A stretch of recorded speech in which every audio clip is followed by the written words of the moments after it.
Bem, vamos iniciar, portanto, a partir de agora, a primeira palestra deste segundo dia do Fórum de Canais de Alta Performance.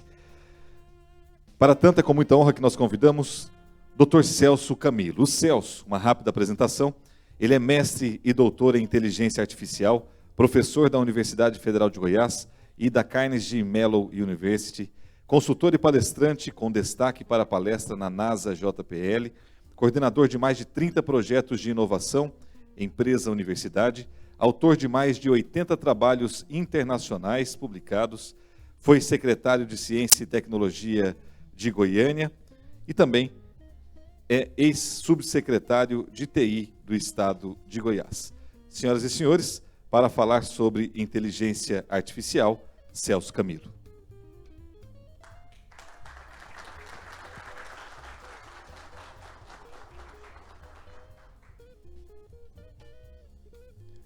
Bom dia a todos.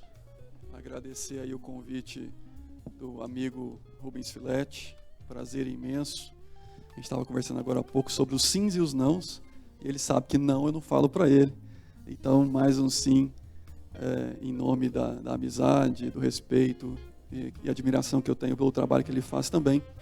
Agradecer à associação também pelo convite, prazer imenso falar para vocês aqui, muitos eu acho que eu não conheço, a maioria. Então, espero contribuir nessa manhã com alguma informação que vocês possam levar para o dia a dia de vocês, né? Acho que evento e congresso tem muito isso. A gente sai cheio de informações, cheio de novidades, mas no dia seguinte, né, no day after, as coisas às vezes voltam à normalidade. Então, como é que a gente pega essas informações e aplica? Esse é um grande segredo e talvez as minhas informações aqui possam contribuir. E eu espero que vocês, né, customizem isso nas perguntas para que a gente possa cada vez mais ser útil no que eu vou falar, tá bom? O desafio é falar sobre IA. IA, como vocês viram pela apresentação, é minha área de pesquisa, é o que eu tenho feito aí nos últimos 10, 15 anos.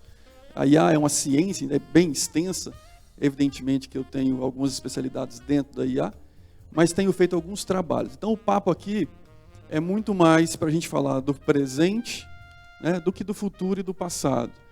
Eu vou falar, claro, pelo passado um pouquinho, vou passar pelo passado um pouquinho, vamos especular alguma coisa do futuro, mas eu quero mostrar muito o que está sendo feito agora, né, por nós, junto a algumas empresas, inclusive. Esse é um outro paradigma que a gente quebrou ao longo desses anos.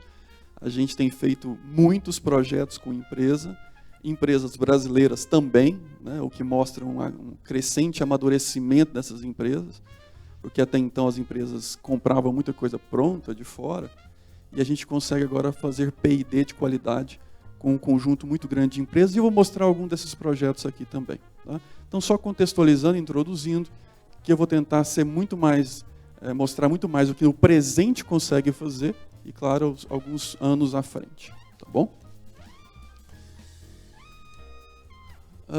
Então, passando rapidamente pelo passado aí, todos vocês conhecem a história das revoluções, não vou ficar aqui repetindo, né, o quanto nós temos evoluído ao longo dos anos com as tecnologias. E aí é um caminho duplo. A tecnologia evolui, empurra a sociedade para também dar um salto. A sociedade evolui, empurra a tecnologia para dar outro salto. E acontece isso nos últimos 200, 300, 500 anos. A gente vem trazendo a tecnologia para dentro do nosso convívio e empurrando a sociedade. E o inverso, a sociedade evoluindo, requisitando, demandando mais tecnologia para ser desenvolvida, né? Então a gente hoje está na 4ª Revolução Industrial, evidentemente depende de qual país a gente está falando, depende de qual empresa a gente está falando, né? Depende de várias questões locais, regionais. A gente tem muita empresa que ainda está ali na 2ª, 3ª Revolução Industrial, isso é fato, né? Inclusive dentro do Brasil. Mas, de forma geral, a gente entende que o mundo desenvolvido está na 4ª Revolução Industrial. Mas eu quero chamar a atenção para a 5ª. Não está na figura, mas é a 5ª, né? A gente espera que 2030, 2050, a gente comece a falar mais da 5ª Revolução Industrial, que é a junção entre máquina e homem. A 4ª Revolução Industrial trouxe muito da automatização. Vamos automatizar todos os processos, vamos fazer só com as máquinas, assim por diante. A gente vai falar um pouquinho de RPA mais para frente e outras tecnologias. Mas a 5ª ela vai integrar mais o homem e a máquina nos seus processos. Desde processos biológicos, então estamos falando de implantes e assim por diante, como também estamos falando de processos administrativos e empresariais. Então, aquela noção de que vamos juntar a competência emocional, a competência intelectual, analítica do humano, com a competência também criativa da máquina, ela é o próximo passo. E a gente tem alguns sinais disso usar. Então, não é uma questão só de achismo, não. A gente tem alguns sinais que isso vai acontecer, mas isso a gente está falando de futuro. Tá? Esse também é um efeito social, né? A gente fala muito. Isso aqui é uma curva de empregos, vagas de emprego nos Estados Unidos desde 1790. Tá? Então, claramente, é uma descendente forte, né, na empregabilidade nas fazendas.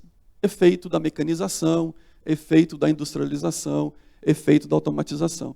Então, não tenha dúvida que esses processos vão continuar a existir, né, de transformação social, que vai ter, evidentemente, um novo processo acontecendo socialmente. As pessoas vão ter que se reposicionar, as pessoas vão ter que se requalificar, e as coisas vão mudando ao longo desses anos todos. Tá? Só um efeito, mostrar um efeito um pouquinho da automatização. Bom, essas automatizações todas nos levam a um cenário em que hoje o volume de dados, de informação, nos conecta mais no mundo digital, o que eu chamo de figital. Então, ninguém mais vive hoje no mundo só analógico. Eu estou falando com vocês agora, alguns estão no celular olhando. Vocês estão fazendo a chaveamento entre mundo digital e mundo físico. Vocês estão segundos no digital, volta para o físico. Esse êxodo do físico, que eu chamo, né, que assim, as pessoas estão saindo do mundo físico e indo para o mundo digital. Isso vai acontecer cada vez mais. Ao ponto de a gente começar a criar vidas reais no digital. Até porque, cá entre nós, o mundo físico é extremamente limitante, chato. Você só tem um corpo, você só tem uma voz, você tem uma série de limitações, você não consegue voar, você demora muito para chegar ali. Você tem uma série de limitações que torna isso chato, perto do potencial que você tem no mundo digital. Lá você pode ter várias personalidades, lá você pode ter diferentes clientes, parceiros, né, vidas. E isso, evidentemente, atrai. Você tira restrições e incrementa possibilidades. É claro que isso também gera dificuldades. É claro que isso também gera transtornos. Porque a gente não tem a agilidade de transformação e adaptação que a gente gostaria. Mas o fato é, cada vez mais estamos imergindo nos mundos digitais. Esse é o detalhe importante. A gente não tem só um mundo digital. A gente tem camadas de mundos digitais. E isso acontece porque a gente está digitalizando a nossa existência. Então, quanto mais dados eu coloco na rede, aqui está pequeno, eu vou falar um pouquinho para vocês, né, por exemplo, são 500 horas de vídeo conectados no YouTube por minuto. Por minuto. Tá? Mais de 600 mil feeds, né, ou reels no Instagram por minuto. E-mails, acho que são quase 2 milhões de e-mails, 2 milhões. 197 milhões de e-mails por minuto na rede. E tudo isso é digitalização dos nossos processos, das nossas informações. Sem contar smartwatch, batimento cardíaco, biosensores. A gente vai começando a colocar, né, a nossa existência no mundo digital. E, evidentemente, isso vira oportunidade. Né? Tanto oportunidade pessoa física, como oportunidade pessoa jurídica. Né? Nós começamos a estabelecer um novo mundo. Né? Então, quando a gente fala muito de metaverso, eu vou passar um pouquinho para os metaversos daqui a pouco, mas já adiantando, o metaverso, na verdade, é essa junção do físico com o virtual. A gente fala muito de metaverso com a Meta, essa hype que gerou com a Meta, mas o metaverso, primeiro, que já existe desde 90, 92, o conceito, e a gente vem implementando isso ao longo dos anos. Né? Então, quando você, por exemplo, tira a sua atenção e vai para o WhatsApp, o que você está fazendo é vivendo aquele contexto digital. O que é metaverso? Né? É além do verso físico, do universo físico. Então, toda vez que você transcende a sua mente para além do universo físico, você está fazendo uma espécie de metaverso, vivendo um metaverso. Tá? O que está mudando com os novos conceitos, né, ou com as novas ferramentas, é que você está colocando isso num grau de imersão maior. Então, agora você vai colocar um óculos, agora você vai colocar mais dificuldade para você sair do mundo digital. Porque vocês sabem disso, nós começamos a viver uma era da economia da atenção. Então, se a gente puder resumir, toda empresa compete com qualquer outra empresa. Por quê? Por atenção. Eu não fecho uma venda com ninguém se não tiver a atenção dessa pessoa. Então, eu vou competir com o YouTube, eu vou competir com o Netflix, eu vou competir com o WhatsApp dela, eu estou competindo por atenção. Com o Instagram. Né? Então, toda empresa depende de atenção para conseguir resultado. E aí, por isso que entra a história do metaverso e os sensores, que te limita, que te imerge. Porque quanto mais imerso você está no mundo virtual, menor a chance de você distrair para outras funcionalidades. Tá? Então, se eu puder limitar o seu áudio, limitar a sua visão, eu vou conseguir te imergir nessas funções. Tá? E é isso que nos vai colocando cada vez mais dados nesse contexto atual de revolução 4.0. Tá? Um dado recente, aí, né, 2021, nós ficamos, em média, um terço do tempo acordado com o celular.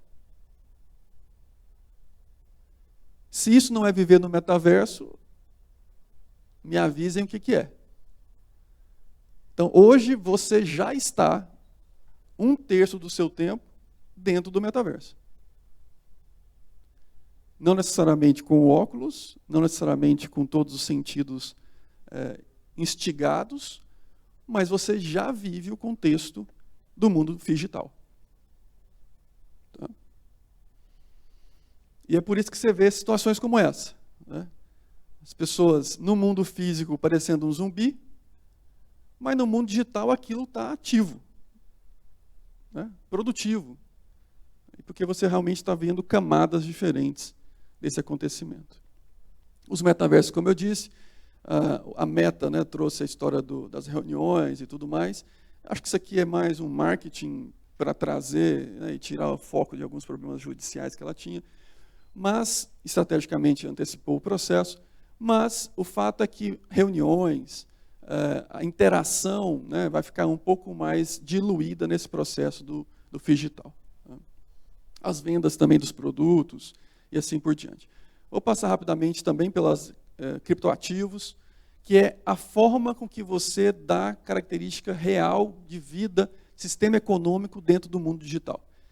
Quando você olha os metaversos, os mundos virtuais estão sendo criados, né, e quanto mais tempo as pessoas estão lá dentro, elas querem produzir lá dentro, elas querem ganhar dinheiro lá dentro, elas querem ter receita, elas querem gastar lá dentro, né, e aí tem N possibilidades de fazer isso acontecer.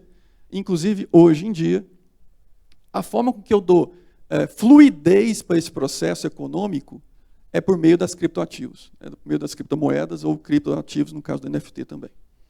Então, eu consigo trocar. Eu estou num universo, eu consigo trocar moeda dentro do universo. Então, eu posso, no universo, ser produtivo e vender algo, e para outro universo e gastar esse algo. Então, a transposição de moeda entre universos dá fluidez econômica e, consequentemente, dá mais tempo de interação dentro do metaverso. Tá? Então, hoje em dia, vocês sabem disso, tem empresas vendendo lote no metaverso. Quem compraria um lote no metaverso? Alguém que precisa estabelecer um prédio para que os avatares visitem, ou seja, as pessoas visitem o prédio e consumam aquela marca. Visualize aquela marca. De novo, a economia é pela atenção. Então, se eu consigo conectar essas pessoas com mais tempo nesta atenção, eu tenho meu retorno. Tá? Então, mais uma vez, metaverso não é coisa de criança, metaverso não é coisa de quem está jogando, metaverso não é só coisas de quem está brincando, metaverso é coisa de quem está fazendo negócio. E bons negócios. Né? Evidentemente que a gente vai ver cada vez mais isso crescer. Bom, aí falando das automatizações, a gente falando das revoluções industriais, o quanto essas informações que a gente está digitalizando e mais informações a gente está entregando para a digitalização, a gente tem que, evidentemente, passar pelas automações. As automações mudaram muito esses anos, né? Nas indústrias e no comércio, de forma geral. Então, a automação ela já passou por outra transformação. Né? Não é mais essa automação antiga aqui, né? Onde eu basicamente monto robô que trabalha no chão de fábrica de forma automatizada, mas de forma pré-programada. A gente já está nesse outro nível de automatização dentro da indústria. Né? Esse é o Baxter. O Baxter, ele, ao invés de ser pré-programado para produzir em linha, tá? Ele, na verdade, tem um aprendizado. Então, o Baxter observa o que as pessoas estão fazendo em linha de produção e, depois de um tempo observando, ele reproduz o que estava sendo feito. Tá? Com isso, eu ganho o quê? Redução de custo e diversidade da linha de produção. Eu não preciso de uma única máquina, um único Baxter pode ser configurado para uma série de produtos diferentes. Né? Eu posso reprogramar a mesma máquina para fazer uma série de produtos diferentes. Tá? Então, isso está acontecendo hoje. Né? Isso, não, de novo, não é futuro, estamos falando de presente. Quando você pega todas as ferramentas que foram criadas ali desde a história, né, desde a picadinha lá nos Homens da Caverna, até agora os tratores autônomos ou o Baxter, o objetivo é único. E vai continuar sendo assim. A evolução caminha para desenvolver coisas melhores, mais baratas e mais rápido. Então, a gente fala, IA está transformando, de fato, a IA está transformando a revolução 4.0, é muito pautada na IA. Só que, se a gente olhar para o histórico, o que a gente está fazendo é mais do mesmo. Mais do mesmo. Ferramentas que vão baratear os processos, torná-los mais ágeis e melhores. Tá?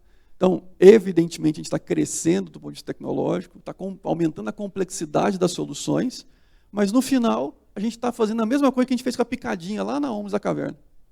Mais uma ferramenta, mais um tool, que nos melhora nos processos que eu estou desenvolvendo, para ser mais produtivo, para ser mais barato, para ser mais ágil.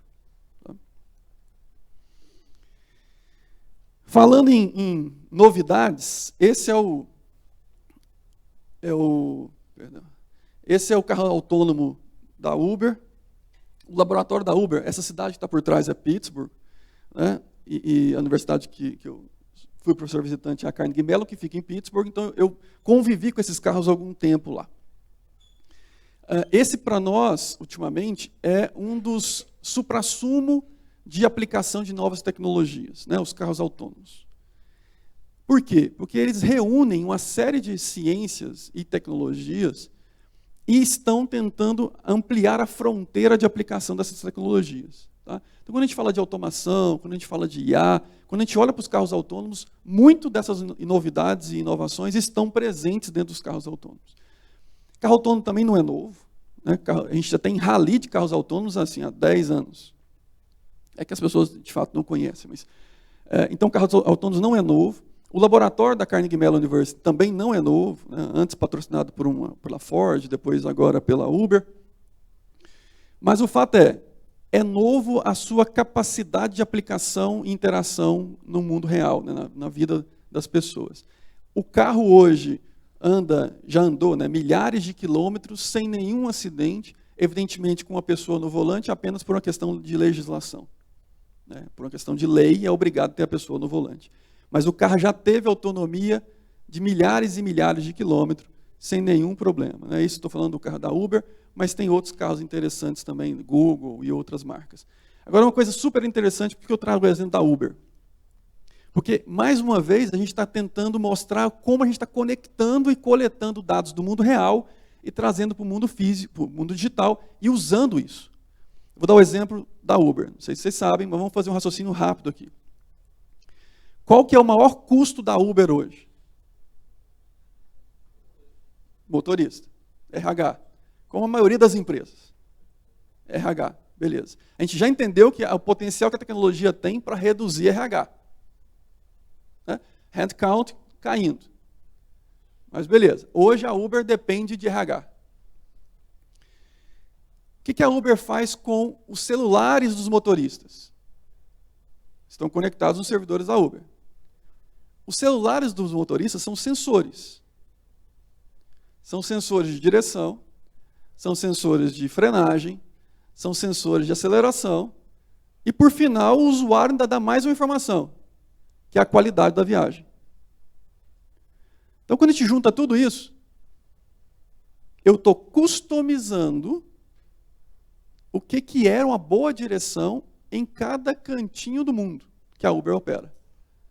Porque, claro, para dirigir bem em Goiânia, não sei se alguém teve experiência de dirigir bem em Goiânia, você vai ter que passar bem pelos queijinhos, né?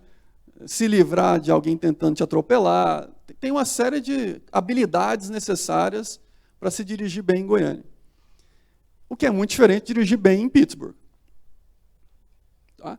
Então, como é que a Uber tenta customizar isso? Ela pega os sensores que estão nos celulares dos motoristas e os motoristas passam a ser agora os coletadores de dados. E onde é que ela vai usar isso? Nos carros autônomos. Por que ela paga e investe milhões e milhões de dólares em carros autônomos? Porque é o seu maior custo. Então, alguém tem dúvida de que carros autônomos serão parte do nosso dia a dia? Não tem. Quando? Aí é uma questão de legislação. É muito mais uma questão de adaptação social do que necessariamente tecnologia. Ah, mas os carros autônomos causam acidente. Bom, se a gente pegar a estatística de quanto os carros autônomos vão causar de acidente versus humanos, ainda mais em Goiânia, é muito menor. Ah, mas, e aí tem um detalhe importante, a tecnologia não basta ser igual, a tecnologia vai ter que ser melhor, justamente para quebrar essa barreira de entrada. Então, qualquer acidente que for causado por uma máquina, vai criar-se uma barreira gigantesca. Mas eu gosto de trazer o exemplo da Uber e dos carros autônomos para mostrar o quanto nós já avançamos na tecnologia, mas o quanto a sociedade ainda tenta segurar, porque não está adaptada em termos de cultura para que isso possa acontecer. Falando em automatização não só na área do hardware, também tem a área do software. Todo mundo conhece sobre RPA aqui? Eu imagino que sim, RPA. Uma boa parte conhece sobre RPA. O que é RPA? É a robotização de processos. Então, quando eu falo de RPA, eu estou dizendo, eu vou automatizar por completo um processo administrativo. Nesse caso que está em tela aí, é um caso de processamento de nota fiscal. Então, o robô abre o e-mail na conta do robô, ou na conta da empresa, pega o PDF que está em anexo,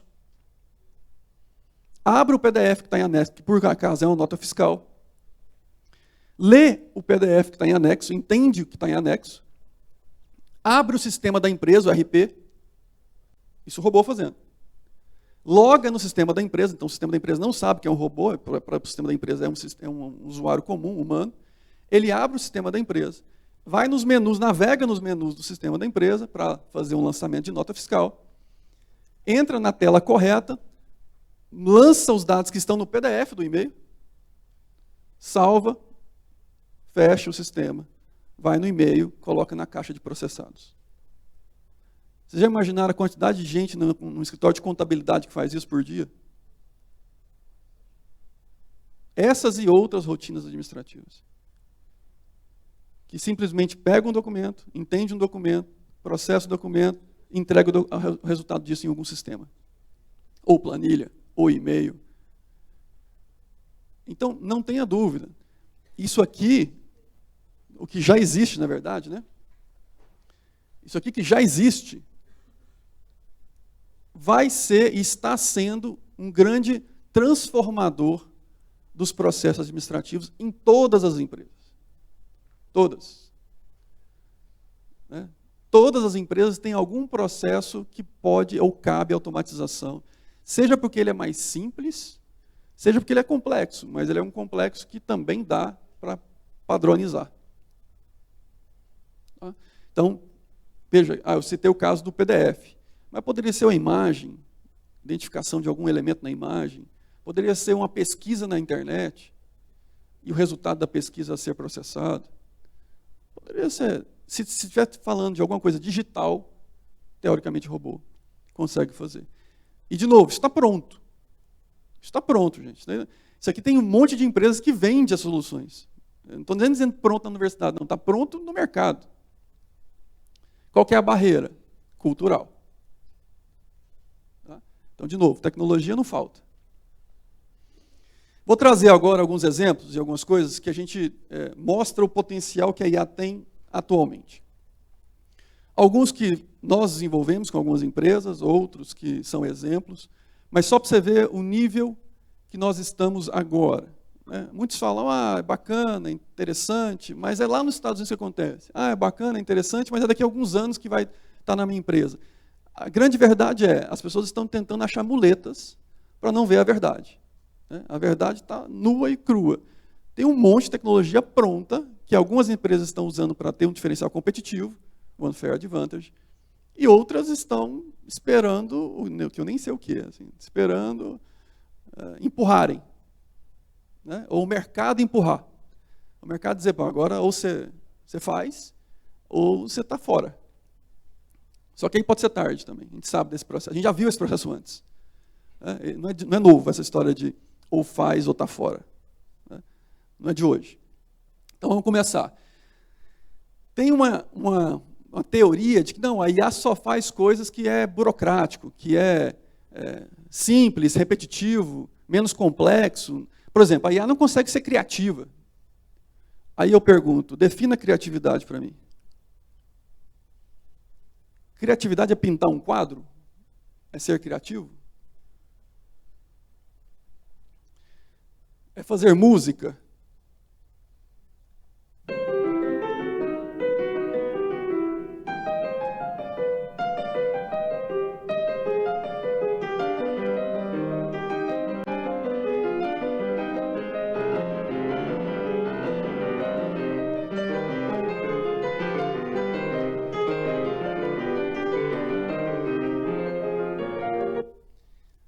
Essa é uma música criada por um IA. Para os amantes de música clássica, percebe a complexidade que tem nessa melodia. Isso foi feito por IA, sem intervenção humana e sem nenhum tipo de truque. Tipo, olha, estabelece os parâmetros que a IA escolhe dentro desses parâmetros o que vai tocar. Não. Escolhe o instrumento, escolhe os canais, escolhe a melodia de cada instrumento, escolhe o ritmo de cada instrumento. Com o objetivo de fazer uma música agradável. E os parâmetros de o que é agradável. Então, o que é ser criativo? Pintura. A IA trabalha com abstrações e trabalha com pinturas, inclusive com cópias. Veja, isso aqui é uma foto da cidade da Alemanha. Tá? Essa mesma foto ela foi transposta por um estilo de um pintor famoso. Veja esse mesmo caso aqui. Aqui você tem uma pintura de Van Gogh. Vamos pegar o estilo da pintura de Van Gogh e transpor para uma foto. Isso foi a que pintou. Esse quadro não existe. Quem pintou isso foi um IA. Tá? E assim eu tenho N exemplos de figura, de pintura, de escrita, e daqui a pouquinho eu vou citar algumas. Deixa eu só voltar rapidinho aqui, que tem um exemplo interessante, que é esse aqui. Ó. Isso aqui é a IA criando objetos a partir da descrição de um texto. Eu digo para a IA assim, ó, eu quero que você faça para mim uma fachada de um prédio. Eu vou criar uma empresa O nome da minha empresa é OpenAI. Cria para mim, isso no texto, cria para mim uma figura com a fachada da OpenAI. Ela te dá opções. Você gostaria que fosse assim, assim, assim. Essa figura não existe. Tá? Ela criou a fachada, a figura. Ou me cria uma cadeira que se pareça com abacate. Essa figura não existe. Nenhuma dessas figuras existe. A IA criou. E aí você pode misturar semânticas. Faça uma figura que tenha uma lesma e uma harpa. Ela cria a lesma com a harpa e faz sentido a figura que ela cria. Isso do ponto de vista abstrato ou físico, é real, né? No caso da fachada e outros casos. Tá? Então, o que é ser criativo? Isso é ser criativo? Então, se sim, a IA faz. Vamos passar para os textos. Criar texto. Criar um artigo de jornal precisa de algum grau de criatividade? Precisa de algum grau de complexidade? Pois é, o Wall Street já tem uma solução que roda. Então, se você é leitor do Wall Street, provavelmente você já passou por um texto que não foi escrito por humanos e que tem milhares de cliques diariamente, e quem escreve é a IA. Especialmente no setor financeiro, né? Na parte financeira do Wall Street Journal. Então ele coleta dados das bolsas, faz uma análise, uma sumarização, discorre sobre aquilo em gráfico e texto, e o editor revisa. Olha o nível de produtividade que isso dá. Olha o nível de acurácia que isso dá. Então, a escrita de texto hoje, a gente pode dizer de artigos, de jornais, de e-mails, a gente pode automatizar a criação de textos hoje, com IA. Eu estou mostrando exemplos que estão rodando hoje. Esse é um teste que a gente fez no laboratório, até para ser didático. A gente aprendeu livros da Bíblia. Então a gente colocou a IA para aprender livros da Bíblia. E no final a gente perguntou para ela assim, olha, complete a frase. Tá? Dado uma frase anterior, toda hora estou errando isso aqui. Dado uma frase anterior, o que viria em seguida? Ela aprendeu 60% das palavras corretas. E ela não decorou, evidentemente. Né? Ela não está pegando o texto exatamente como está no original. Mas a gente aumentou o grau de complexidade. Falou assim, então escreva o texto. Eu vou te dar alguns caracteres e você escreve o parágrafo. E aí foi isso aqui. Ó. A gente deu 3 caracteres para ela, CAS, e ela completou o parágrafo. Casa e a terra de ti, e a minha mão de todos os príncipes, e assim por diante. Esse texto aqui não existe na Bíblia. Ela criou um texto com estilo dos livros que estão na Bíblia. Com semântica e tudo. Tá? Então, de novo, isso é coisa que a gente fez em laboratório. Essas coisas aqui, ó, esses pontinhos azuis, né, que não parece nada por enquanto, cada ponto desse é um documento. E qual que é a utilidade de você ver esses documentos em nuvem? Aqui você pode extrair um monte de funcionalidades. Então, exemplo, no mundo jurídico, a gente trabalha muito com o mundo jurídico, cada documento desse pode ser um parecer jurídico. E aí eu quero antecipar um parecer seguinte. Eu tenho um documento que chega, e eu quero saber o quanto que esse documento se aproxima de outros. Então, semanticamente, eu identifico esse documento e ploto ele na nuvem. Então, vamos imaginar que ele foi plotado aqui, esse documento. Então, eu sei quais são os documentos semelhantes a ele. Por semântica, não por sintaxe. Por significado. E aqui eu posso analisar um documento que pode ser os e-mails do meu cliente. Eu posso fazer semelhanças de clientes pelo que ele escreve. Eu posso analisar parecer de Ministério Público e identificar qual é o promotor que vai dar o novo parecer do documento que chega pela semelhança que eles dão. Então aqui eu posso criar, na parte de vendas, inúmeras possibilidades de comparação entre clientes diferentes, comportamentos diferentes pelo que eles escrevem.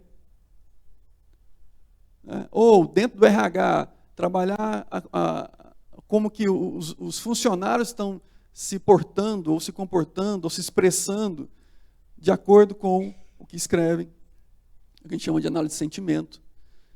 Então, tem uma série de aplicações possíveis a partir dessa análise semântica dos documentos e essa análise visual de o que a gente pode fazer a partir dessa nuvem. Deixa eu só introduzir. Eu falei de texto, eu falei de figuras, imagens, eu falei de música. E aí tem uma coisa super interessante na área de TI. Eu falo isso para os meus alunos também. E para as empresas que a gente trabalha junto. Vocês acham mesmo que a gente está automatizando todas as indústrias? Né? De saúde, educação, todas as indústrias a gente está automatizando. Vocês realmente acham que a TI ia ficar de fora? Reserva de mercado. Não, a TI ninguém põe a mão. Só gente que mexe. Qual que é o maior custo de uma empresa de TI hoje? Pessoas. A gente já entendeu onde isso vai chegar. Então, a gente também está automatizando uma fábrica de software. A gente também está automatizando o desenvolvimento de software. A gente também está automatizando o que as pessoas fazem na TI. Claro, por que seria diferente? Que reserva de mercado seria essa? E aqui alguns exemplos do que a gente faz. Eu primeiro vou mostrar o que tem no mundo, depois um pouquinho do que a gente está fazendo lá na universidade também. Dá uma olhadinha nesse vídeo aqui. Presta bastante atenção no que vai acontecer na frente da sua tela agora. Inteligência artificial. Crie um input que diga, insira um a fazer, um to-do, né? E um botão que diz salvar to-do. Depois me mostre todos os to-dos. Aprender sobre AI. Que? Funcionou! E turma, olha isso! Ela implementou usando classes do React, state. Tem até aqui o array de to-dos que começa em branco, fazendo o set state, usando o spread operator, depois resetando para fazer uma string em branco, o input todo, e por fim o JSX retornou o HTML final, fazendo um map de todos os to-dos. Esse trechinho de vídeo aqui foi feito pelo Sharif Shamin, e esse vídeo aqui está recheado de demonstrações insanas sobre o modelo GPT-3 criado pela OpenAI. Que dessa vez foi longe demais e atingiu várias profissões. Vai ter para todo mundo agora, tá? Por exemplo, olha agora ela criando um layout completo, funcional, tá? Dentro de um editor chamado Figma, que é um dos mais populares editores de interface da atualidade. Essa demonstração foi criada por um developer chamado Jordan Singer, e ele criou um plugin para o Figma chamado Designer, que abre uma caixinha para você descrever o que quer, e nessa demonstração ele pediu o seguinte: um app que possui uma barra de navegação com uma câmera nela, com o título Fotos e um ícone de mensagens. Depois, um feed de fotos, com cada foto tendo um ícone de usuário, uma foto, um ícone de coração e um ícone de chat. Depois que ele clica no botão Design, esse plugin se comunica com a API do GPT-3 para entender o pedido, devolver as instruções de layout e reinjetar isso no Figma. E para surpresa de todos, quando roda esse app, aparece de forma simples, mas funcional, a tela inicial do Instagram. Imagina isso na mão de um Product Owner, ou numa reunião com um monte de gente dando um monte de ideia maluca, mas cada um conseguindo tangibilizar em segundos o que estava só na mente, e dali para frente vai só refinando ela. Lembra que não precisa ficar com uma primeira interação retornada. Você, humano, já fez algum layout com tudo 100% certo na primeira tentativa? Ou imagina para um programador que não quer saber de layout ou front-end, que maravilha vai ser poder contar com o retorno de uma inteligência dessa? Inclusive, no final desse vídeo, eu vou dar a minha visão de curto ou médio prazo sobre o que os programadores deveriam se preocupar com a vinda do GPT-3 ou outros modelos que vão ser inventados. O que eu acredito que vai ser a prova de bala dentro dessa revolução que está para acontecer na nossa área. E também, o próprio criador do GPT-3 tem a falar do porquê desse hype todo. Foi uma percepção bem curiosa, eu confesso que tocou meu coração. Mas antes, eu gostaria de mostrar para vocês mais demonstrações que são full delicinha. Não tem como não ficar no hype com essas coisas. Olha só, essa demonstração foi feita pelo Ken Aqua e no comecinho do vídeo mostra um texto que diz: mostra um gráfico de linhas mostrando o máximo de temperatura ao longo do tempo no eixo X, separando por tipo de clima. Mas aí ele apaga esse texto e pede um gráfico de dispersão da precipitação diária ao longo do tempo. Depois, um gráfico de barras da precipitação mensal no eixo Y ao longo do tempo. Agora ele pede um gráfico de dispersão de novo, com a velocidade do vento no eixo Y e também a média desse valor. Mas agora vem um caso mais legal. Olha só o que interessante que vai acontecer. Ele pede um gráfico de dispersão com os valores mínimos e máximos de temperatura no eixo Y. Até aí tudo bem, mas olha o que ele vai fazer agora. No meio do texto, ele vai refinar o pedido especificando que as temperaturas mínimas devem ter a cor verde e as temperaturas máximas a cor vermelha. E pimba, seu desejo é uma ordem. E ele faz isso para vários outros tipos de gráficos, o que me deixou pensando. Imagina o quanto que isso vai baixar a barreira de entrada de pessoas que podem se beneficiar disso. De fazer o modelo ter o trabalho de pegar uma montanha de dados e trazer eles de forma mais digerível. Ou pega um outro exemplo dele, agora relacionado a queries em SQL, onde você descreve o que quer e o modelo retorna a query. Olha que sensacional para quem está começando conseguir um empurrão tanto em ter acesso aos dados como aprender a fazer queries. E comandos malucos no terminal, isso é uma coisa que eu procuro muito toda hora, então olha que massa. A ideia desse projeto é comandar o Linux ao invés de procurar por comandos do Linux. E a diferença parece pouca, mas quando você procura um exemplo, o que você vai encontrar é algo específico do caso daquela pessoa que estava envolvida naquele exemplo lá. Nesse caso aqui, você fala algo específico do seu contexto e o comando que retorna respeita isso. Agora, dois exemplos massinha envolvendo o Excel. O primeiro tá numa resolução ruim, mas olha o quão mais fácil vai ficar o nosso mundo a partir de agora. Nesse exemplo do Valentin Lehuger, que tá em Full HD, ele cola uma lista de países na coluna G. E aí na coluna H, ele usa uma função AMA, que é de Ask Me Anything, ou seja, me pergunte qualquer coisa. E aí ele concatena o texto população total da com o valor dessa coluna G, que são os países. E daí, ele só arrasta a mesma fórmula para todas as outras linhas e você tem todos os resultados sem precisar sair do Excel. Nesse outro exemplo, que eu acho que o autor se chama Ji Tang, dado as colunas empresa, código da ação e ano que foi fundada, o modelo preenche os dados automaticamente e sozinho. Mas o mais interessante vem agora. O autor sobrescreve as duas primeiras linhas com as empresas que ele quer, mas nota que ele colocou o ano que elas foram fundadas de forma decrescente e sem avisar nada, o GPT-3 deduziu que ele queria seguir esse padrão dessa coluna e pimba, deduziu certo. Agora, uma outra coisa interessante, nessa caixa de texto ele fez um pequeno artigo contando um pouco sobre uma empresa fictícia que ele inventou ali na hora. E ao colocar o nome dessa empresa na lista, o modelo soube interpretar esse texto e extrair corretamente os dados. E nota que é tudo texto livre, tá? Para um software normal, tudo que tá ali na tela, né? A relação entre o texto e a lista não passa tudo de uma maçaroca, tá? Mas mesmo assim, o modelo conseguiu dar continuidade ao trabalho. Só que tem mais coisa, tá? E coisa pesada. Vamos voltar um pouco para código. Olha isso daqui. Mais um demo do Sharif Shamin, e dessa vez ele descreve que quer um botão que diz adicionar $3 e um outro botão que diz resgatar $5 e depois mostre o meu balanço. Tiro e queda. O GPT-3 foi lá e devolveu uma aplicação em React. Real, tá? Funcional, com lógica. E olha esse código que interessante, tá? Não é código de gerador maluco. Depois, ele pediu para adicionar um outro botão com a funcionalidade dar todo o meu dinheiro. E o seu desejo é uma ordem, tá lá o botão que zera o saldo. Só que daí, algo mais massa aconteceu. Só melhora. Uma pessoa chamada Sam Han perguntou: você pode consertar o bug para que o saldo não fique menos que 0? Daí o Sharif respondeu: fiquei curioso, tentei e aparentemente você pode corrigir bugs apenas explicando o que deseja com mais detalhes. Então, voltando para a demonstração, não foi exatamente o que o Sam Han pediu, porque no texto não tem a regra para que o saldo não fique abaixo de 0, mas ao menos ele descreveu uma condição de que o botão de dar o dinheiro só zeraria o saldo se ele não tivesse no negativo. E dito e feito, o botão funciona quando o saldo está positivo, mas não funciona quando está negativo. E o código está aqui. Olha o nome da função, da condicional, simplesmente sensacional. E aí?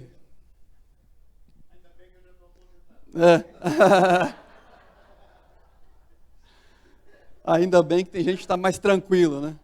Já arrumou uma casa de praia, né? Então, veja que parece distante, mas é atual. A quantidade de aplicações que a gente consegue com esses novos modelos, né, de otimização, de redução do trabalho, da aumento da produtividade, é gigantesco. Porque no final, olha só o que a gente estava fazendo. Vamos pegar o caso lá da planilha Excel com os dados lá de população. Você poderia fazer isso também, só que para você fazer isso tem que ir lá no Wikipedia, né, fazer pesquisa, cada país, população, voltar, fazer. É simplesmente arrastar a coluna. Né? No caso agora é arrastar a coluna. Tá? E aí de onde vem essa informação? Quem é esse GPT-3? Esse é um modelo da OpenAI treinado com 180 bilhões de parâmetros que consegue aprender praticamente toda a base da internet. Né? Então é por isso que ele consegue correlacionar quantidade de população, ele consegue correlacionar código, fonte, ele consegue interligar linguagem natural, que a gente chama, né? Linguagem em inglês, português, linguagem natural, com linguagem de código. Né? E isso é uma tendência. Quando a gente olha, eu programei em Assembler. Eu não sei se vocês sabem o que é isso, mas eu programei em Assembler. E de lá para cá, a gente está falando de low code, no code agora. Né? O que é o low code, no code? É uma tentativa de abstração ainda maior, que a gente entrega produtividade com menos barreira de entrada. Né? Então as pessoas não precisam aprender mais programação Java, programação C, elas trabalham com fluxogramas. E o que o low code, no code está fazendo? Pegando esses modelos como o GPT-3 e outros, embutindo dentro do fluxo para agilizar ainda mais o trabalho. Né? Então, no final, é o que ele diz lá. Será que a gente precisaria de programadores daqui a alguns anos? Ou bastaria alguém para especificar o código, para especificar a demanda? Né? Um produto owner, por exemplo. É claro que quando a gente fala alguns anos pela frente, a gente não está dizendo de 5, 10 anos. Aqui tem bastante coisa ainda a evoluir, muita coisa a evoluir. Né? Ninguém está dizendo que daqui a 10 anos isso acabou para os programadores. Muito pelo contrário, talvez sejam os últimos nesse processo todo. Né? Mas tem sinais, e é isso que eu estou querendo trazer para vocês. Tem sinais claros de que a gente também está automatizando a TI, claro.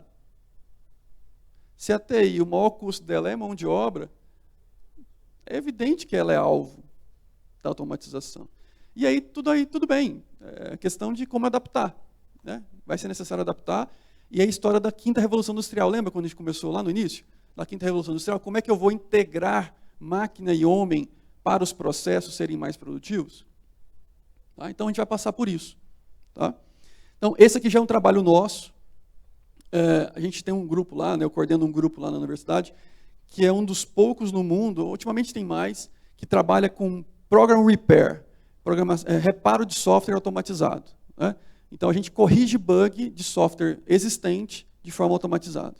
A correção de um bug hoje, em média, né, deve custar na indústria em torno de 200, 300 dólares por bug. Isso, em média, dependendo da indústria. A gente consegue, com as máquinas, corrigir o bug com 8 dólares por bug. Né? Automaticamente. Tá? Então, quando eu estou dizendo 8 dólares, estou dizendo de custo de máquina. Então, se eu colocar na nuvem e processar o algoritmo, eu vou gastar, em média, 8 dólares por bug corrigido. Tá? A gente já fez testes com softwares reais e a gente conseguiu corrigir 50% dos bugs em linguagem C, por exemplo. Tá? E aí, não é corrigir bug, tipo, colocando outro bug. Né? O que às vezes muito programador faz, né? Então assim, eu vou corrigir um bug, crio 3. Aquele está resolvido, mas os outros 3 depois a gente descobre o que aconteceu. Nesse caso é corrigindo o bug e passando por todos os casos de teste, né, pelo test suite. Então assim, eu garanto uma certa estabilidade dentro do... Quem usa isso hoje? Facebook ou Meta.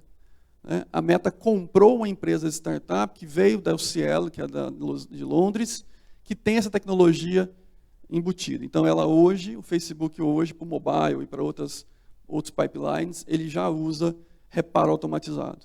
Tá? E a gente aqui é um dos poucos que fazem isso no mundo. Esse é um dos artigos que a gente publicou. E aqui a história dos 55 bugs consertados e 105 ao custo de 8 dólares por bug. Né? E aí, no final, o que vai sobrar para o desenvolvedor é trocar código por comida, né? Que é uma piada americana aí, que todo mundo usa, que é quando você não tiver mais o que fazer, vai para a rua com a plaquinha, troca o código por comida, né, tentando sobreviver nesse novo mundo. Tá? É claro que é uma brincadeira, como eu disse, talvez seja um dos últimos nesse processo todo de digitalização, mas com certeza tem sinais que também a área da TI está em volta. Alguns trabalhos nossos, tá, com empresas. Esse aqui é um trabalho usando IA, tem 2 problemas aqui em um.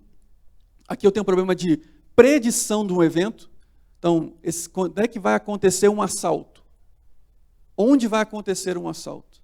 Então, a gente faz uma predição, e sabendo onde tem potencial de acontecer um assalto, eu tenho uma alocação, nesse caso, a alocação de viaturas. Então, eu consigo predizer que vai acontecer, e uma vez predito, eu aloco viaturas para chegar mais rápido possível quando isso acontecer. Tá? Então, eu tenho 2 problemas em um, predição e alocação. Aqui, logística, distribuição de vendedores dentro de uma área de atuação. E aí eu tenho, nesse caso, acho que são 4 ou 5 carros, e eu tenho que colaborar e ao mesmo tempo, competir. Né? O vendedor não pode visitar os mesmos clientes, e, ao mesmo tempo, eu tenho que visitar todos os clientes enquanto empresa. Então, como é que eu vou colaborar? Ou seja, cada vendedor vai fazer a sua rota, todo mundo ser atendido, mas de forma que o vendedor não visite o mesmo cliente e consiga, no tempo, visitar todo mundo. Né? Então, tem hora para almoço, hora de saída, hora de chegada, e assim por diante. E eu preciso, então, otimizar esse processo. Isso também com a empresa. Tá? Esse também com a empresa do Sul. A gente fez uma espécie de Google Maps, Google Street View, na verdade. Né? Google Street View, aquele de visualização da rua, né? Que você olha no mapa. A gente fez isso para a rede elétrica. Então, a gente mapeou a rede elétrica, nesse caso aí acho que é Londrina. Esse que está aqui do lado. Esse está aqui do lado. Tá? Então, a gente mapeia a rede elétrica, tentando identificar o risco da vegetação interromper a rede elétrica. Tá? Então, a gente calcula a probabilidade da vegetação em cada ponto de atingir a rede elétrica. Isso gasta-se milhões e milhões com esse problema de poda. E aqui é uma solução mais inteligente para não ficar fazendo por lotes, como vocês verem na cidade de vocês. Bots, a gente tem feito muito bots, tanto bots com texto, chatbots, quanto voz. Né? A gente faz as duas vertentes. Esses aqui são alguns exemplos de bots. Um último que a gente fez, o último para governo que a gente fez, foi esse aqui com a Covid. A gente colocava o bot para fazer a triagem do paciente. Então, o paciente era atendido pelo bot primeiro, passava por algumas perguntas, classificava o grau de risco, e dependendo do grau de risco, a gente encaminhava para médico. Então, era do bot ao médico, isso para o estado todo, na verdade, virou para o país todo. A gente deu qualidade de atendimento em alta escala. Esse é o poder da tecnologia, né? Você consegue entregar qualidade em escala, porque você não está dependendo de pessoas, né, muitas das vezes. Então, aqui é um processo extremamente complicado, porque você tem um volume de pessoas muito grande chegando na demanda, e se fosse colocar pessoas para atender isso, tem um gargalo que vocês conhecem dos call centers. Né? Muita gente chegando, pouca gente para atender, qualidade de atendimento, assim por diante. Então, o robô faz a triagem. Ele faz a triagem e identifica quem realmente tem potencial para seguir para frente.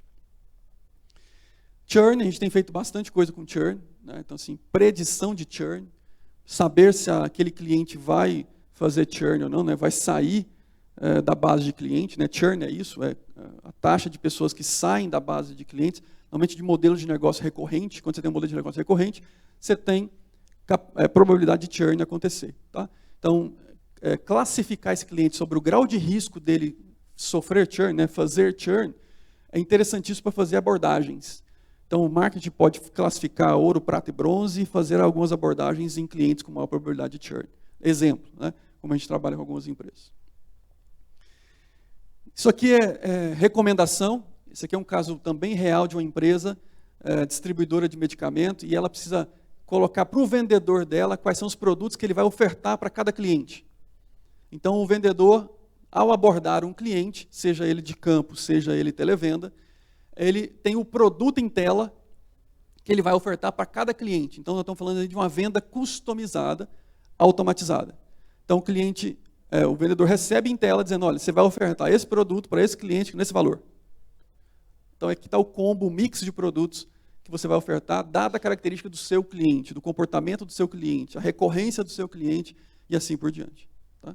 Então, evidentemente que o bom vendedor tem know-how para fazer isso, só que o volume de dados que ele precisa processar, né, a quantidade de clientes que ele tem, e cada cliente tem um volume de dados significativo, ele não é tão eficiente quanto a máquina para fazer isso. Então, a recomendação da máquina é para isso.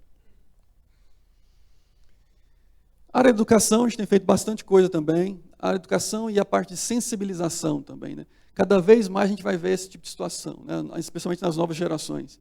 As máquinas expressando sentimento e obtendo sentimento também como sinal do próprio cliente, nesse caso aqui uma criança. Tá? Coach virtual, né? A parte de psicologia aqui muito forte, né? Análise de sentimento, análise de comportamento, análise de inteligência emocional, a série de elementos aqui que conseguem ser analisados e processados e para ajudar as pessoas a evoluírem para alguns cenários possíveis. Tá? Mais uma atividade aqui, nesse caso laboral, né, dentro de um carro, mas de novo identificando ali emoções por meio da face. Hoje se identifica a emoção por meio da face, voz e texto. Tá? A gente consegue pegar aí emoções possíveis das pessoas. Esse aqui é muito interessante, é um bracelete que foi desenvolvido para identificar epilepsia, crise de epilepsia, predizer crise de epilepsias. Então aqui o pai, nesse caso, coloca na filha, e aí de madrugada, né, por exemplo, é um caso clássico, a criança vai ter a crise, isso é avisado ao pai, o responsável, que consegue ir até a criança e evitar mal maior. Né? Então esse negócio de epilepsia é extremamente grave. Esse é um sensor de pele, né? Ele pega a bioimpedância da pele, então ele não é só usado para epilepsia, ele pode ser usado para um monte de coisa, né? Estresse, identificação de vários elementos por biosensor aí. Tá? Pode colocar play, por favor. Esse é um outro que a gente desenvolveu lá na universidade com algumas empresas também. Esse é um caso de análise de pupilômetro. A gente identifica reação da pupila baseada em alguma doença. Então, a gente estimula a pupila de forma visual, né, com luz, e dependendo do grau de dilatação e o grau de dilatação e compactação, né, dilatação e contração, a gente associa isso a alguma doença. Tá? Então, vocês estão vendo dois olhos aí. Nesse caso, são 2 olhos de bebês recém-nascidos. Tá? E aí a gente tenta correlacionar a velocidade de contração e dilatação com algum grau de deficiência, nesse caso aí, cerebral. Tá? Então, tem alguma conexão, alguma doença cerebral. Aqui só mostrando um pouquinho do desempenho do novo algoritmo que a gente colocou para identificar o centro da pupila e como é que ele reage ao mundo real, né? Essas várias angulações e iluminações diferentes. Tá? Mas é só para mostrar para vocês que a gente está desenvolvendo também na área da saúde. Esse é um outro exemplo da área da saúde. Esse exemplo monitora hoje quase 3.000 vidas para diabéticos. Então, essas pessoas estão monitoradas baseado no seu extrato do plano de saúde. Então, é transacional. Eu não sei qual foi o resultado do exame, eu não sei qual que ele conversou com o médico, eu não sei nada. Eu só sei que ele foi ao médico, eu só sei que ele foi ao hospital, eu só sei que ele esteve em algum lugar fazendo alguma coisa. E baseado nisso, a gente faz uma predição de complicações do diabetes, como amputação, angioplastia e hemodiálise. Então, a gente consegue prever com 6 meses de antecedência que essa pessoa pode complicar. Tá? Isso pautado só nos dados que ela tem de uso do plano de saúde. Tá? Então, isso é o que a gente faz hoje, de novo, tem monitorado quase 3.000 vidas dentro do país. Para do agro, também uma solução que a gente fez com a empresa de BH. Hoje ela tem várias filiais no país. E aqui é otimizar o plano nutricional do animal. Né? Como é que eu crio um plano nutricional para o animal que eu consigo ganhar mais peso e gastar menos, né? Reduzir custo. Então eu preciso criar esse balanço ótimo entre o que eu dou para o animal, suplemento que eu dou para o animal, e quanto custa isso para mim, né, na produção. Então eu pré-estabeleço essa programação para que eu consiga ter uma produção mais eficiente. Esse aqui é um outro projeto que a gente fez com o iFood. A gente tem algumas parcerias com o iFood. O iFood, na verdade, a gente gerou uma spin-off a partir desse projeto, a Syncer. A Syncer hoje, o iFood é sócio da Syncer, e a Syncer hoje é uma matriz no Canadá e vende para 5 países diferentes, né? Então, isso é fruto das nossas spin-offs. A gente está gerando várias spin-offs dentro do laboratório também. A gente criou uma estrutura, um centro também agora de IA. A gente tem gerado vários projetos com empresas e dado vazão para esses produtos. Tá? Então, esse caso aqui é um robozinho autônomo, totalmente autônomo, ninguém pilota ele, para First Mile e Last Mile. Então, qual que é o objetivo desse robô? Você pediu uma comida lá no shopping. O motoqueiro vai chegar lá no shopping, vai ter que estacionar a moto dele, ter que pegar a escada rolante, subir, pegar a comida, descer, aquele movimento todo, dependendo do tamanho do shopping, horas para fazer isso, né, minutos, mas muitos. Aí, beleza, ele pegou o pedido, pegou a moto e foi em direção à tua casa. Só que você mora num condomínio fechado. Aí chegou no condomínio fechado, ele tem que se identificar, também todo aquele procedimento. No final, ele gastou mais tempo no First Mile, Last Mile, do que na rota, necessariamente. Né? Então, o objetivo desse robô é estar no First Mile e estar no Last Mile. Já está em produção em um shopping de São Paulo, e a gente está operando junto com o iFood para entregar essa solução também. Tá? A gente fala muito de drone, né? Só que o drone ele é específico para um tipo de solução, é quando você tem longas distâncias. Para curtas distâncias, tem que usar essa plataforma de autônomo. Aqui alguns exemplos de coisas que estão por vir aí nessas novas tecnologias, né? Aqui eu vou destacar um pouquinho a IA geracional, né? Essa a IA criativa, que eu dei um exemplo para vocês aqui agora há pouco, mas tem várias coisas interessantes, né? Essa coisa da IA aumentada, que é a junção da inteligência humana com a inteligência de máquina, nesse caso aqui para a produção de software, que vocês viram no vídeo também. Então tem uma série de coisas que a gente está na fronteira aí, e tem aplicado com algumas empresas que têm maturidade para isso, né? Não é toda empresa que realmente, infelizmente, tem maturidade para trabalhar com inovação. Aqui vocês já conhecem a tal da pirâmide de Maslow, né? Acho que não é novidade para ninguém. E aqui como a gente tem aproveitado essas oportunidades dentro da pirâmide, né? Seja na parte das necessidades fisiológicas, de segurança, de pertencimento e emoções, de reputação das pessoas e da autopromoção, né? Da automelhoria. Isso pessoa física e pessoa jurídica, né? A gente trabalha aí nesses cenários todos. No final das contas, a gente está querendo resolver algum problema de alguma camada da pirâmide, né?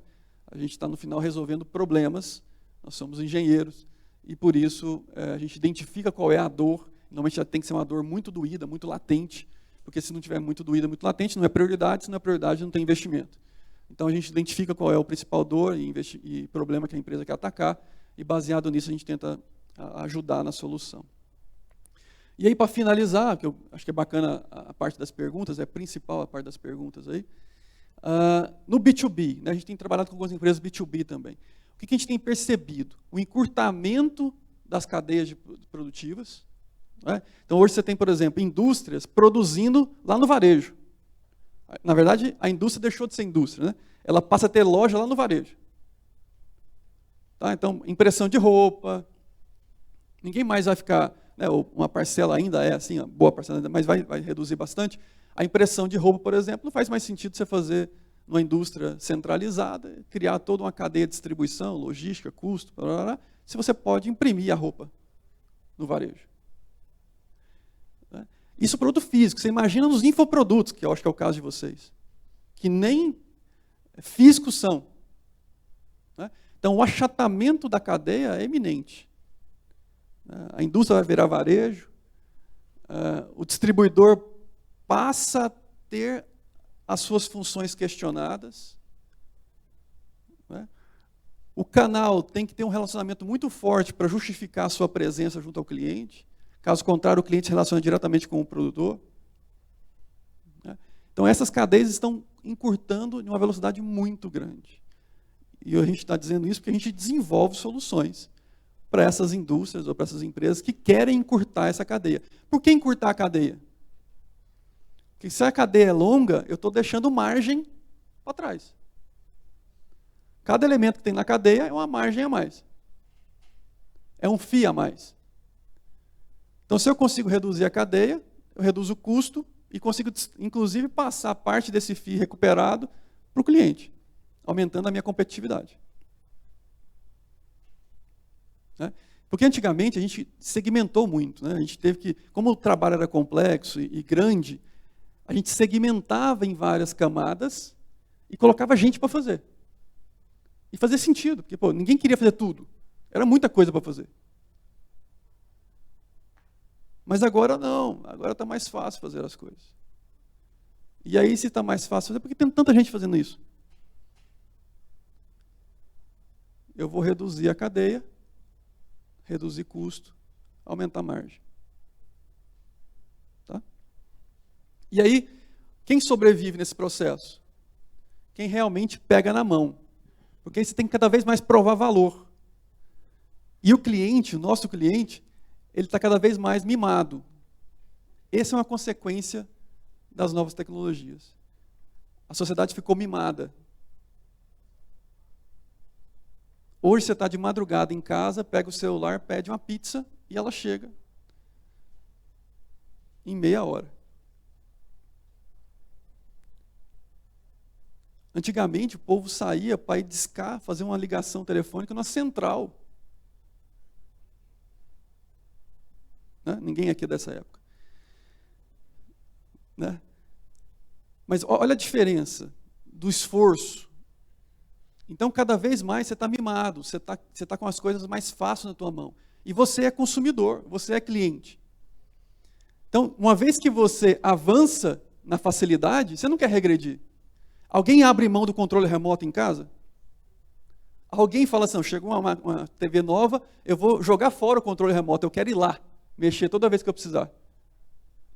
Ninguém faz isso. Então a facilidade agora já não é mais uma novidade, é uma exigência. Nós estamos mais mimados. Então, como está cada vez mais mimado, a competição é entrega de maior valor. Eu preciso entregar mais valor, senão eu estou fora, o competidor de entrega. Tá? Então eu tenho visto muito isso também. As pessoas desenhando a jornada do cliente. Olha como as coisas se inverteram. Né? Cliente no centro, client-centric, né? O client first, e assim por diante. Você tem mudança de metodologia, né? Mudança de mindset. As pessoas não estão mais preocupadas com a empresa só, elas estão preocupadas com a jornada do cliente. E tenta mapear na jornada do cliente onde é que ela entrega valor. Por quê? Porque o cara está mimado. Se não fizer isso, não vai. Tá? Então a gente tem feito muitos produtos para essa finalidade. Pessoal, eu vou encerrando, de novo, quero muito ouvir as perguntas de vocês para tentar customizar ao máximo. Aqui eu fiz um apanhado, né?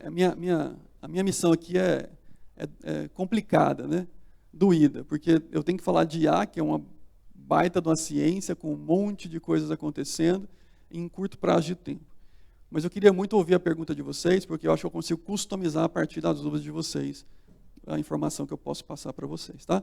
Mais uma vez, obrigado pelo convite e fico à disposição.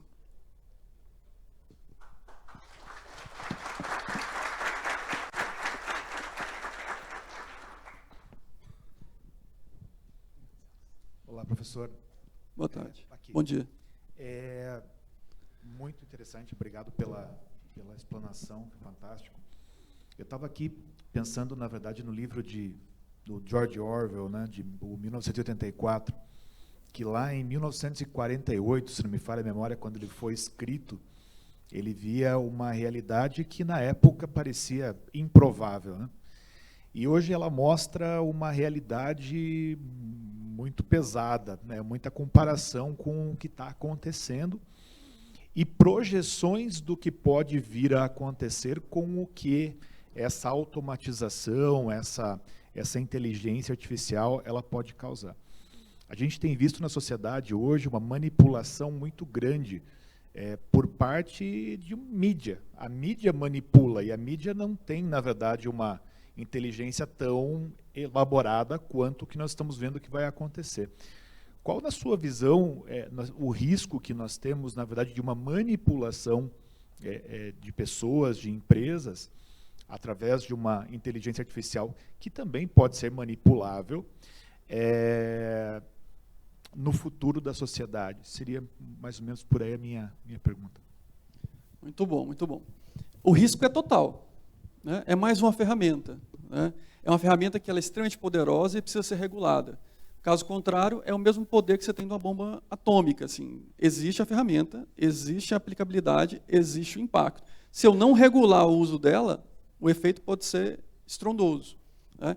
Então, a IA ela tem essa capacidade de fazer muita coisa legal e boa para a sociedade, como vocês viram exemplos aqui, como tem capacidade de fazer muita coisa ruim. Né? E a manipulação é um dos grandes exemplos disso. Isso vale para eleição, isso vale para cultura, isso vale para um monte de coisa. Aí você me pergunta, qual que é a saída para isso? Eu só vejo uma, aumentar senso crítico da população. Né? Educação. Se você não dar munição para os cérebros humanos de analisar e criticar o que está vendo, você está sujeito a qualquer tipo de manipulação. Seja pela máquina, seja pela mídia, seja para o seu colega de trabalho. Se eu não aumentar senso crítico, eu estou vulnerável. Então, minha sugestão é, crie filhos, por exemplo, né, para salvar as próximas gerações, crie filhos mais críticos, né, que duvide de tudo. Eu não mostrei aqui, até por uma questão de tempo eleitoral, né, de momento eleitoral, mas a gente tem voz do Lula dizendo coisas do Bolsonaro dizendo coisas que eles nunca disseram, que a gente criou em laboratório. Né, são voz fake. Seria muito bom me mostrar, mas vocês iam gostar, mas não posso. Tá? Voz fake, você não sabe diferenciar. Você ouve, você não sabe. Se eu não te falar que é... A gente, na verdade, fez um texto para mostrar que é. Um texto que a pessoa nunca iria dizer. Né? Porque senão ficaria uma dúvida, será que é, será que não é. Uma coisa no vídeo. Tem vídeo fakes produzidos por máquinas que a gente não sabe diferenciar se é ou não é a pessoa. Então, o que salva? O que poderia ser feito? Senso crítico. Eu tenho que olhar para as coisas sempre questionando. Será que isso é verdade? Será que isso não é? Mas, de novo, isso não se trata só de tecnologia, trata de desenvolvimento humano.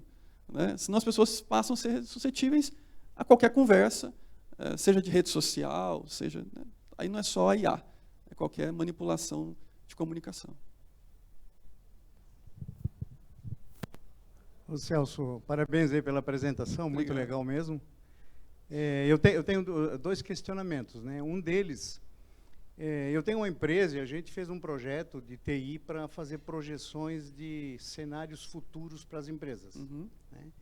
E cada vez que a gente apresenta esse resultado, eu sempre penso comigo, cada vez que fala de IA, eu digo, porra, será que eu não conseguiria adaptar a esse meu projeto uma inteligência de tal forma que, além de apresentar o resultado numérico, Uhum. eu queria dar um parecer dizendo, ó, querido cliente, pelo resultado projetado para 2023, você vai quebrar em 6 meses. Uhum. Ou o teu grau de endividamento para o teu segmento e tal, o cara está acima. Isso faz sentido? Como é que você vê isso? E o segundo é o seguinte, você quase que já antecipou, né? A gente tem sério risco de ter uma eleição burlada por causa do IA. Sim. Triste isso, né? É, Mas, enfim, obrigado. Tá? Imagina. Vou começar da segunda.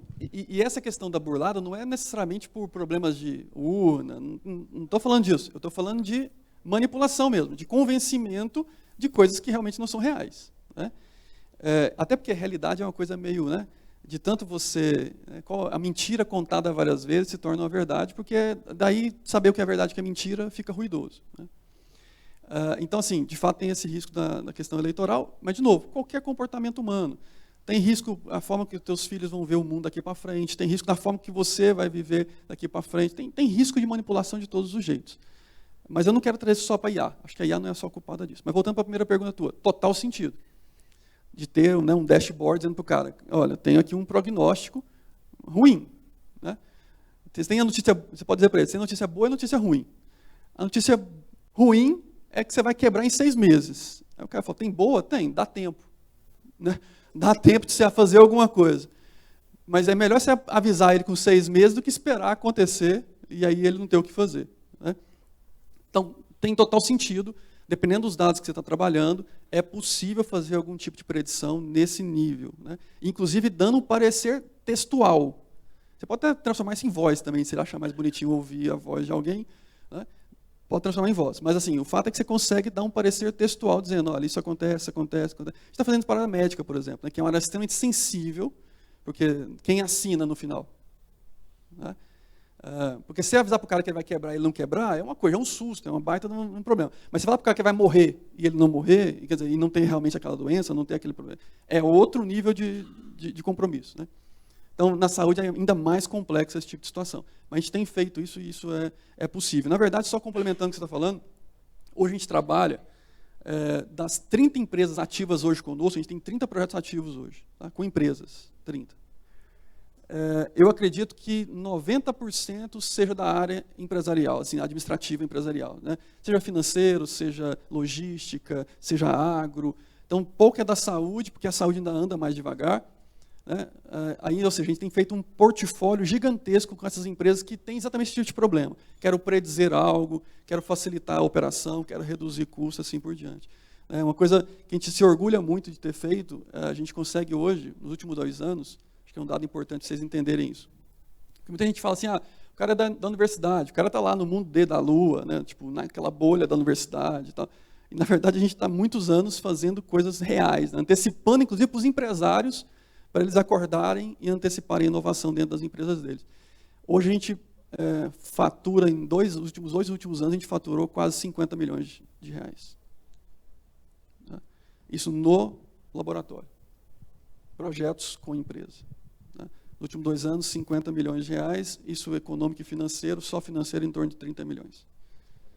Isso revestido em pesquisa aplicada para os problemas reais, com bolsas para alunos, aí a gente virou um hub de inovação no país, né? Então vem gente do mundo, do país inteiro trabalhar conosco, remotamente, claro, e alguns presenciais, mas desenvolvendo coisas como essa. E a gente emerge dentro da empresa, entende o problema. Então, às vezes, a gente entende o problema da saúde, a gente tem o problema financeiro, a gente acaba emergindo junto com o especialista da área para tentar dar solução depois. Excelentíssimo Dr. Celso Camilo. Tá bom. Eu ia fazer uma pergunta, mas eu fui coagido pelo presidente aqui, ele vai fazer primeiro do que eu. O presidente tem prioridade. Claro, sempre. Celso, eu queria primeiro dar um exemplo prático e depois fazer um questionamento. Estava lembrando aqui com o Rubens que nós fomos a uma missão na Web Summit, aquele evento que tem lá em Lisboa, né, em 2019, e nós vimos lá um monte de startups, quase 3.000 startups em 3 dias, e só se falava disso. Inteligência artificial, machine learning, e tínhamos alguns pavilhões com apresentações e palestras de grandes empresas. E tinha lá coisas, por exemplo, Citibank, estava lá o pessoal de tecnologia falando que eles usavam inteligência artificial para o marketing. Eu digo, pô, como é que é no marketing? Eles tinham uma mensagem que eles queriam passar para os clientes, a inteligência artificial identificava o perfil de cada cliente, alterava o texto para maximizar a resposta. E eles tinham um crescimento absurdo de rentabilidade, de contratação de serviço, só por estar falando. E eles comparavam isso com o trabalho dos humanos, e que a equipe, o software, né, a inteligência artificial, tinha um resultado bem superior. E isso em várias coisas, na parte de moda, roupa, Ralph Lauren, todo mundo lá falando disso daí, e que, ou seja, 2019, né, é uma realidade. Mas eu queria que o senhor falasse um pouquinho da diferença de machine learning com a ligação disso com a inteligência artificial, né, com o poder da máquina, em diversos níveis, ela autotreinar a inteligência artificial. Como é que está isso hoje em dia? Bacana. Primeiro, sobre a história do copywriter, né? A gente tem um projeto hoje com a empresa, está finalizando a primeira parte do projeto, exatamente fazendo isso, né? Uma empresa brasileira, e ela tem uma solução que ela faz o copywriter, ela faz esse texto para mídia, né? Texto para ads, né? Para propaganda na internet, e customizado de acordo com o tipo de cliente, né? E a rentabilidade disso para ela é gigantesca. Já foi provado, a gente fez experimento. Então, quando você tem um humano escrevendo o texto versus a máquina escrevendo o texto, o número, por exemplo, de cliques, de conversão no topo de funil é muito maior do que seria só com o humano, né? Então, está fazendo também um projeto que a gente está fazendo com a empresa ultimamente. Sobre o uso da IA para criar IA, também é uma possibilidade, né? A IA generativa. A gente tem feito bots para criar bots, né? O efeito hierárquico disso, a longo prazo, é desconhecido, assim, o que no final pode acabar acontecendo, né? Mas a gente está no nível 2 aqui, então cria um bot, o bot analisa a situação e cria outros modelos possíveis que vão rodar e solucionar o problema. Estamos sempre pautados num objetivo que é o problema. A gente não está assim, faça qualquer coisa de forma generalista e tal, está sempre guiado por um problema. Então, a gente às vezes coloca um bot num cenário real, por que você não faz direto o último bot? Porque eu não sei exatamente o cenário real, então eu preciso que o bot conheça o cenário real, abstraia, tenha conteúdo, né, informação, dados, e aí ele dispare a criação de uma nova IA com aqueles dados que ele coletou. Né? Então, por isso que tem essa hierarquia de 2 bots trabalhando em conjunto. Tá? Mas totalmente real, a gente tem uma coisa chamada AutoML também, né, que é o Auto Machine Learning, então, assim, esse aprendizado automático, né, que evita alguns processos manuais também. Então, é um mundo, assim, tem uma série de possibilidades, mas para quem quer usar também tem um monte de coisa bacana já acontecendo. A minha pergunta é, primeiro, Celso, falar algumas palavras aqui sobre você. Obrigado. Você ajudou a criar o primeiro curso de inteligência artificial do país. Brasil, aqui na Universidade Federal de Goiás. E você está aproximando a academia das empresas, né? Quando você fala esses projetos, são projetos junto com a empresa praticamente, né? Então, para todos os empresários que estão aqui do Brasil inteiro, essa aproximação das empresas e a academia, num primeiro momento, parece algo muito distante, que hoje é muito real aqui dentro do estado de Goiás. E a pergunta que eu quero te fazer depois disso é o seguinte: às vezes parece estar muito distante da nossa realidade tudo isso que você está falando, que vai demorar a acontecer e etc, etc. Eu vivo um outro momento aqui dentro do estado de Goiás, que as empresas que estão aqui não estão vivenciando. Você acha que temos uma bolha de fantasia acontecendo entre a realidade e o que realmente é, ou corre porque o negócio está feio e já está acontecendo há bastante tempo? Muito bom. Eu não costumo ser alarmista demais. Eu sou muito pé no chão. Assim, eu acho que tem indústrias e indústrias. Tem indústrias que são mais conservadoras e que a pessoa tem mais tempo para reagir. Tem indústrias que são aceleradas, por exemplo, a parte financeira. Cara, quem mexe com a parte financeira e não agilizar o processo, nem existe mais, acho que ele já ficou. Né? Então, tem indústrias e indústrias.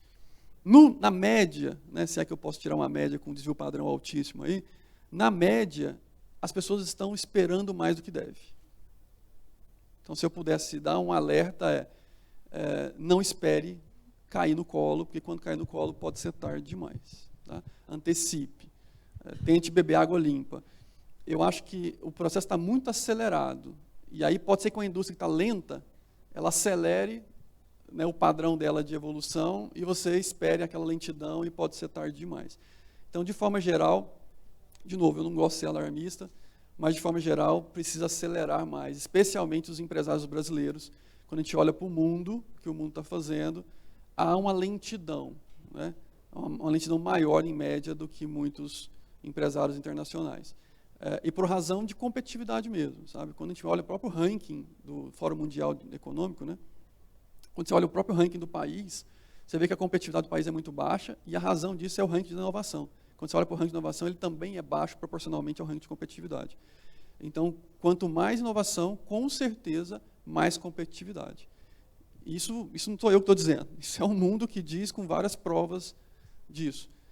E aí, quando a gente olha para o cenário brasileiro, você tem muito empresário ainda questionando se vale a pena investir em inovação. Sabe? Eu vou deixar que alguns investam e eu vou depois, eu estou sempre no rabo ali. Né? Depois que a cabeça foi, eu estou começando a ir atrás. Esse é um movimento muito arriscado, na minha opinião. Eu acho que pode ser que encurte e você não chegue. Tá? Obrigado. Bom dia, professor. Bom dia. Dr. Celso Camilo. Eu tenho... É sabido, né, então, que a inteligência artificial, né, ela está entrando em todos os segmentos, né, desde questões médicas, genéticas, financeiras, máquinas e assim por diante. A minha pergunta é mais voltada à questão de legislação. Né? Como que nós estamos trabalhando isso do nosso país, se você sabe, ou a nível mundial, né, que tenha algum órgão de controle, e quais as proteções que nós empresários temos que ter, né, até mesmo porque a fake news, né, toda a informação pode ser manipulada nesse contexto. Entendi. Então, a legislação ela vem a reboque, como sempre, na evolução das tecnologias.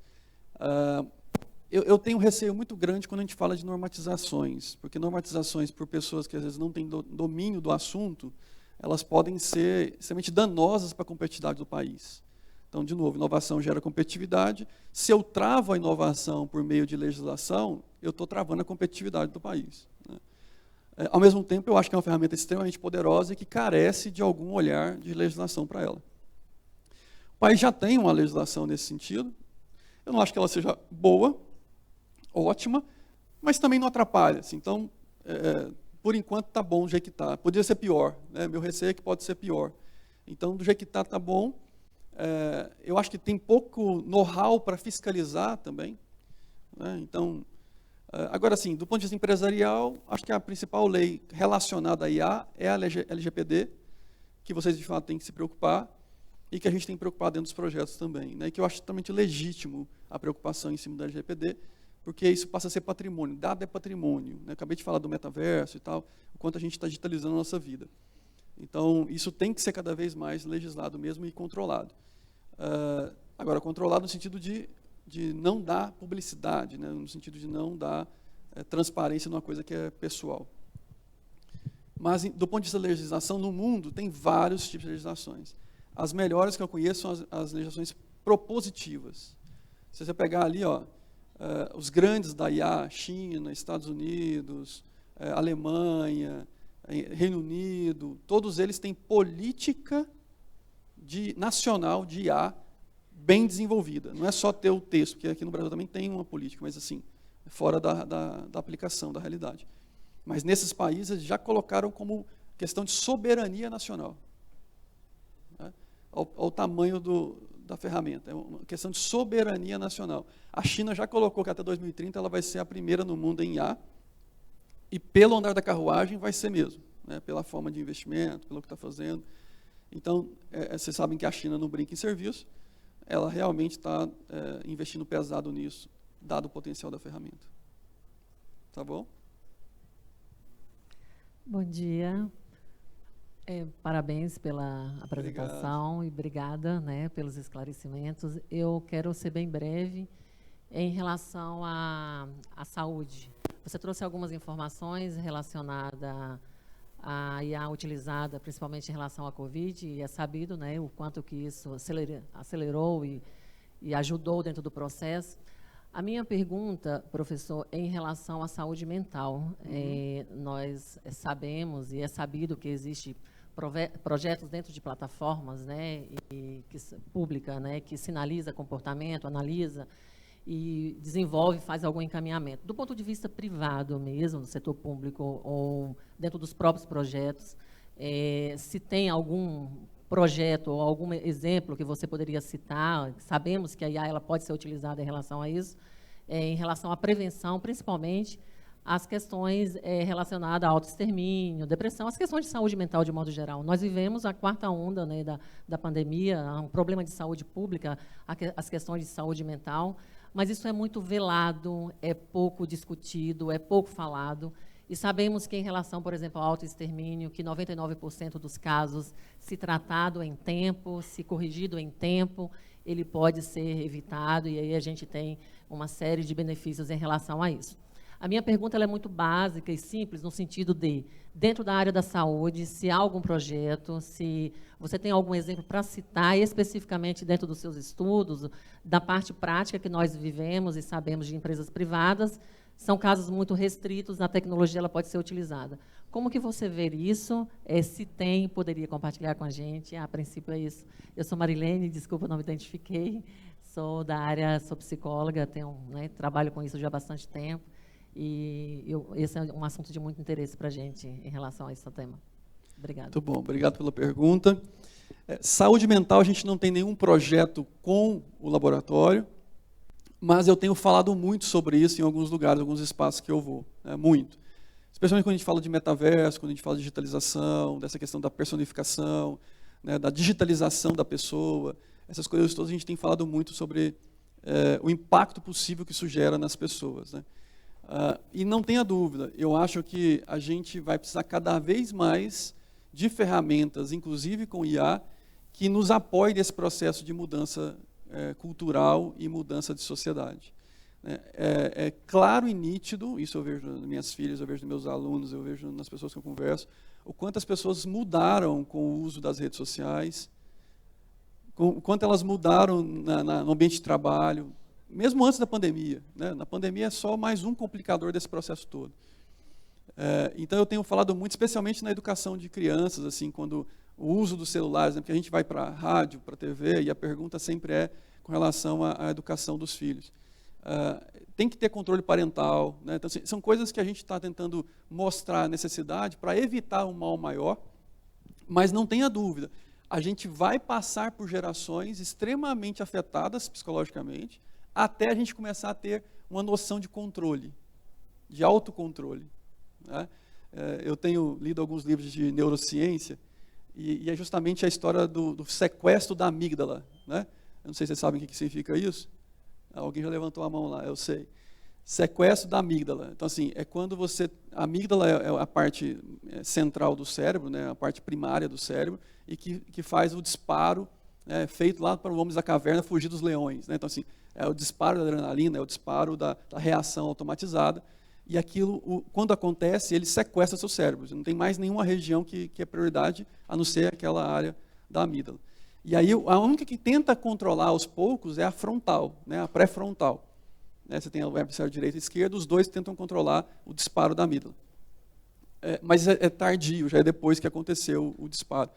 E a gente, com esses dispositivos, está fazendo o sequestro crônico da amígdala. Ou seja, são disparos que acontecem diariamente, na verdade, a cada minuto, né, por euforia, por proteção, por desejo. E isso vai ficando crônico, porque é uma coisa que você começa a não controlar mais e o pré-frontal não consegue ter habilidade suficiente para amenizar. Ou seja, a gente está ficando mais reativo do que intelectualmente preparado para fazer as análises e as predições, né?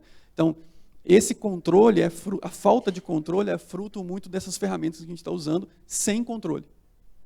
Tá? Então, a gente vai ter que aprender, isso é fato. Eu não sei quanto tempo a gente vai demorar para aprender isso, mas a gente não sabe ainda, esse é o fato. A gente vai ter que aprender a como conviver com isso e sofrer menos as consequências psicológicas. Não tenha dúvida, hoje em dia, TDAH, quase toda criança tem algum grau de TDAH. Por quê? Ou autismo. Por que TDAH? Porque você, para pensar, quantas vezes você está especializando uma criança em foco versus em diversidade? A criança está o tempo todo com um monte de estímulos. E ela está no estímulo aqui, ela pega outro ali. Pega o Instagram. Você passa o Reels é o quê? Segundos. 2 segundos, 2 segundos, 2 segundos, 2 segundos. Você está treinando o seu cérebro a fazer o quê? Atira foco, atira foco, atira foco. Depois você pede para a criança, agora se concentre. Mas, pô, eu passei o dia inteiro tirando foco, você está pedindo para mim agora concentrar? Tá? Então, com certeza, a gente vai ter que mudar a forma de atuar nessas novas tecnologias para que a gente tire mais benefício e menos malefício. Terminamos. Os aplausos de todos ao professor Celso Camilo.